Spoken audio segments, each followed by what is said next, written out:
Namibia needs me and Namibia needs you. Welcome to the podcast that breaks down the current affairs and why it should matter to you. We chat about real impact, no fluff, no fillers. So let's get into it.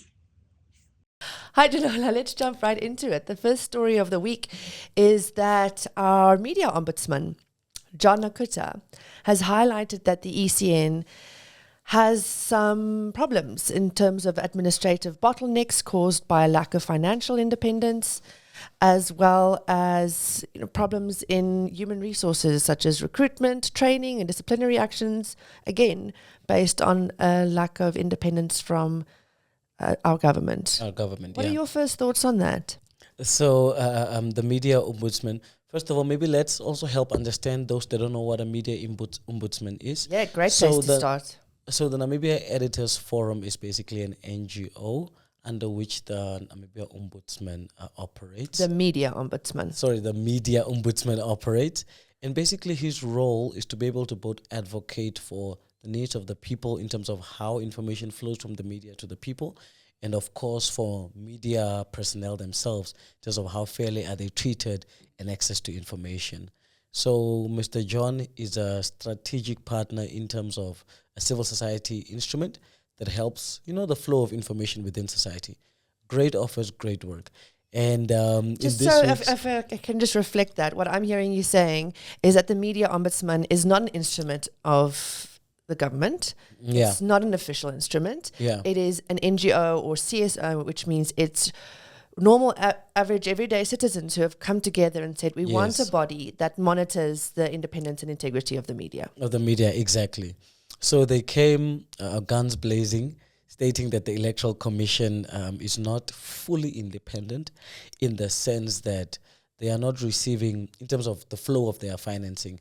The media ombudsman claims, as per the story, that money is not coming once off, and the money keeps coming at regular intervals, which could be seen as an instrument of control. And therefore, for the commission to be more effective in terms of their work, they need to get a lump sum, run their resources, and be an independent instrument. Now, according to Electoral Act 5 of 2014, the ECN is basically responsible for administering all elections and referenda in Namibia. That is basically their primary job. Of course, in addition to civic education, in addition to creating civic awareness among citizens, their primary responsibility is to then administer all the elections in the country and referenda. So the ECN is actually an instrument of the government in that it is paid for by the government, but it's an official body in the sense that it is in our constitution. The ECN is responsible for ensuring that we have fair and free elections. So it's supposed to provide that oversight. In fact, it's in Constitutional Article 94A, which says that the ECN must be independent, and impartial. That's all fine and well on paper, but in practice, how possible is that when there's such a high level of oversight of the ECN by the executive? And you see, that is exactly what the media ombudsman is trying to say, that independence is of utmost necessity for us to foster public trust in the institution's ability to be effective in their mandate. Right. So it comes back to the separation of powers also, doesn't it, Janola? In that we need to have a separation of powers. The classic way of understanding that is obviously a separation between the judiciary, the legislative, and the executive.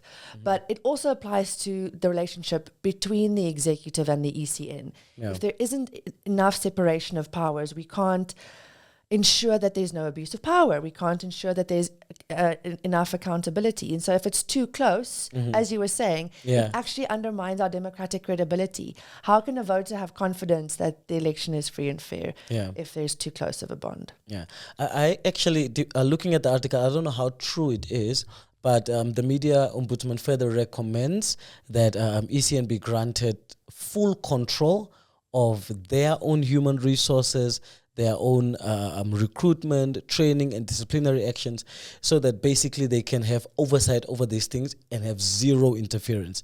Thus, to be an independent secretariat. And he's saying this is to sort of reduce government secondment of these decisions, which he says will empower them to be more effective in terms of their mandate. That's right. It says here there were seconded government officials being put into the ECN, so that would obviously be problematic. Yeah, that would obviously be problematic. And notwithstanding that, of course, there is a very little level of interference needed from government, just as a way of checks and balances so that the system is not abused. But that should not be stretched so much that it then affects the organization's ability to be effective. That's right. Oversight at the end by saying, okay, we give you this lump sum of money. Yeah. You need to organize it efficiently, and we're gonna look at the end what you did with every single cent. Obviously, that makes sense. Yeah. But saying, listen, we're giving you monthly installments. We're telling you who you must employ. We're determining how your HR works. Yeah. That's very close. Yeah. That's too close. Too close. Too close Yeah. for comfort in a democracy. Yeah. No, moving on to our second story, very exciting story. Maybe before we do, just Yeah. that this is what John Nakuta is asking for is an amendment to the Public Service Act. Yeah. That is also something that citizens can get behind. How can we get behind an amendment of the Public Service Act? Okay, so basically, I know the call is out. So recently what government did, and I think we also announced it in one of our sessions. Yes, we where, did. The government was basically asking for public input in terms of recommendations of different laws, which is great. But now that the period ended, it ended around the 14th of June. Please note that all citizens are still, like by law, you are still allowed to make recommendations in terms of these laws. You can write directly to the Ministry of Justice, or you can write to Parliament. They should be able to receive it and consider your proposals for such a change. Yeah, fantastic. So expect a breakdown of key policy issues, latest news on contemporary social issues that are currently happening in Namibia, and for us to create a very interesting story around that, with a core aim of having you involved and showing you how you can meaningfully contribute to your society. Next story is on the City of Windhoek's Windhoek. cleaning up campaign. Do you want to tell us about it? Yeah, so basically, I know this is not the second time since the new coalition government under the City of Windhoek. There have been several cleaning campaigns. I think each year the campaign is restarted. So this time around also the mayor has officially launched the campaign, imploring residents, particularly of Windhoek, to keep their environment clean. The campaign is called My Waste, My Responsibility. I think it's a very catchy name. Creates the sense of personal responsibility in terms of waste management. Ethne, what do you think? I don't have much to add about this. Just that, I grew up with this pride that everyone had about Windhoek being being Africa's cleanest city. Yeah. And we had that title from 2005 until 2014, but we've been demoted ever since, and we're sitting in third place at the moment, apparently. What do you think changed in that time? Was there a mental shift in terms of keeping our city clean? Because seeing flyers and papers flying out of taxis is just a common occurrence, and it just seems that people are walking and throwing wrappings on the floor. And even this campaign promoting recycling through buyback centers, the people who are going through the rubbish trying to get recyclables that they can that can be bought back from them are the same people who are then taking that rubbish to riverbeds and sorting it out there and actually polluting riverbeds. Yeah. So, I think it's a double-edged sword, Ethne. On one hand, you have people that are not active citizens and that ignorantly or negligently don't take care of their environment, whether the environment is around their household, around their neighborhood, like not throwing trash out of the car, or generally just people that said, you know what, I won't do anything about anything. But funny thing, Ethne, that I've noticed, especially for this year, a lot of our change influencers, as part of our campaign, that's true. They're organizing cleaning campaigns within their communities, which is great. Like we saw the boys from Orvateveni or Chiwarango who literally saw a illegal dumping site that was, posing a health threat to the community and said, you know what, we are going to clean this. They mobilized themselves and literally just decided to clean that. So you can see you have citizens that chose to do the right thing, and obviously some that choose to not. So we implore everyone, please be an active citizen, keep your environment clean. But then on a different note as well, you have the City of Windhoek, if we are now going to be specific to Windhoek now, that I believe does not do enough in terms of curbing community waste. You know, Ethne, have you seen that orange skip bin?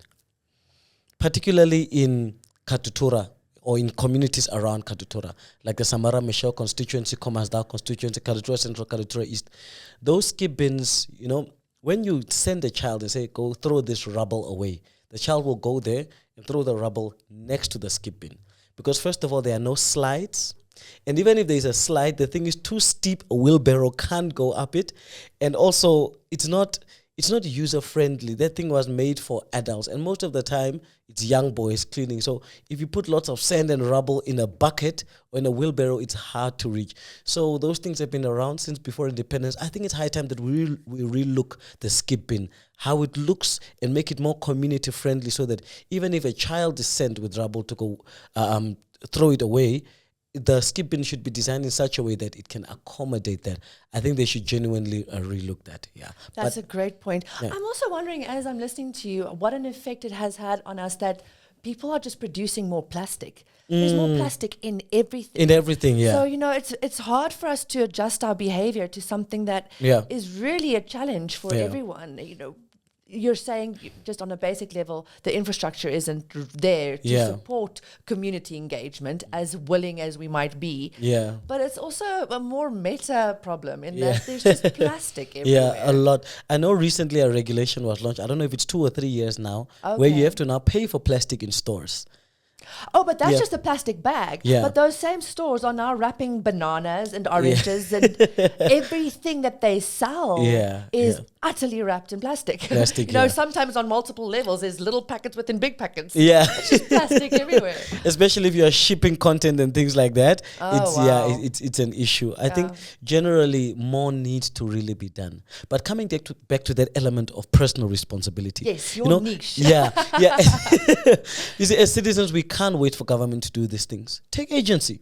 You yourself, do something about something, you know. The best you can, keep your environment clean. Try to limit your own carbon footprint. Try to, you know, curb waste where you can. The best you can, reuse your own potato peels, you know, after as you're preparing your Sunday meal and things like that. So as a way to sort of give back to the environment, because if we are waiting for government, we might wait a while. You know, law takes its time, but obviously if you take agency, we'll see change faster. Yes. I am an avid composter, so yes, collect your potato peels, as Janola said. It makes our soil healthier and all the rest. Let's have community gardens and home gardens.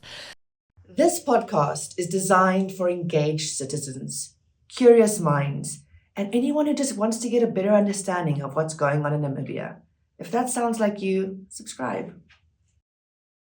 Take us to the next one, Janola. All right, so a next story from the Namibian Economist. A very interesting story on the crime index and the safety index. And Ethne, please tell us a bit about that. Okay, so the crime index and the safety index, important to note that it is based on our perceptions.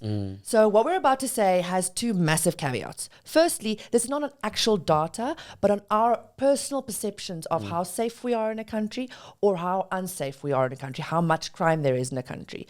So the crime index is how much crime do we feel that there is, and the safety index is how safe do we feel that we are. That's the first caveat. It's based on perception, not crime statistics. Second caveat is that it doesn't allow for great comparisons between countries.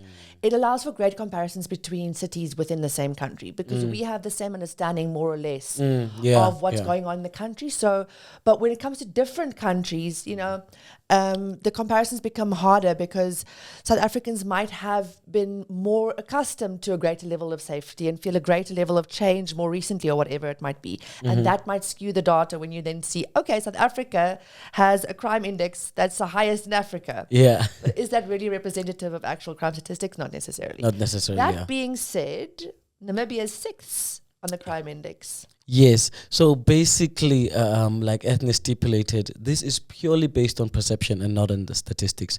But looking at Namibia's specific ranking, we are... So what the crime index criteria is basically from 0 to 40, you are low. From 40 to 60, you are moderate. And then from anything above 60 is like required, like high. Something must be done. And Namibia is at 63, if I got it right. Yes, Namibia is at around 63, meaning that we are rated not so safe. And this is not a good thing. But again, maybe coming down to the realities on the ground, crime is rising in Namibia, and more so because of rising unemployment and poverty, which, if we must go into it, was contributed by a lot of factors. But yeah, we are not in a safe space, because what often investors use these kinds of indexes to make their decisions on on investment. Should I go to this country? Should I put my money there? And these things, as obscure as they may be because they are not as accurate, are a reflection of where we stand. Again, though it may not be accurate, and it's worth us doing something about the crime rate in the country. I love you putting it that way, right? So it does reflect the fact that we don't feel very safe and that we feel there's a lot of crime in our country. And that's not a great place to be, but a really effective way of getting us out of that sense of disempowerment and into actual agency is doing something about it. Get involved in your communities, get involved in your government, make your voices heard, and organize, right? Yeah. And that's what we're all about. So stay tuned for how we talk about that every week. Thank you, Janola. That was such a great conversation with you, as always. Always great to be with you, Ethne. Cheers. Until next time. And that's a wrap. But the conversation does not stop here. Visit our website, join our socials, and stay connected to the stories that matter. Until next time.